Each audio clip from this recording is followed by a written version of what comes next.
এটা কথা যে আজি BTCত সকলোৰে হাতত বা মানুহেতো সকলোৱে কৈ আছে যে মাটিৰ পট্টা কাৰো হাতত নাই। অকল বিজেপিয়ে কৈ আছে যে আমি মাটিৰ কাগজ দিম বুলি, বেলেগ দলেতো কোৱা নাই। BPFেও কোৱা নাই যে মাটিৰ কাগজ দিম, UPPLও কোৱা নাই মাটিৰ কাগজ দিম। অকল মাটিৰ কাগজ দিম বুলি কোনে কৈ আছে? বিজেপিয়ে কৈ আছে। গতিকে বিজেপিৰ চৰকাৰ আহিলে আমি সকলোৰে লগত কথা বতৰা পাতি যিখিনি BTC গঠনৰ আগত BTCত আছে, সকলোকে মাটিৰ পট্টা দিব নোৱাৰে। BTCৰ নিয়ম আছে, কিন্তু 2003 চনৰ আগৰ যিখিনি মানুহ সেইখিনিক মাটিৰ অধিকাৰ দিম বুলি অকলটো বিজেপিয়ে কৈ আছে।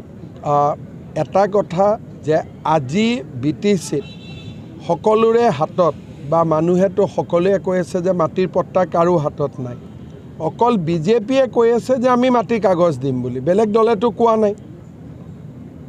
BPFেও কোৱা নাই যে মাটিৰ কাগজ দিম, UPPLও কোৱা নাই মাটিৰ কাগজ দিম। অকল মাটিৰ কাগজ দিম বুলি কোনে কৈ আছে? বিজেপিয়ে কৈ আছে। গতিকে বিজেপিৰ চৰকাৰ আহিলে আমি সকলোৰে লগত কথা বতৰা পাতি যিখিনি BTC গঠনৰ আগত BTCত আছে, সকলোকে মাটিৰ পট্টা দিব নোৱাৰে।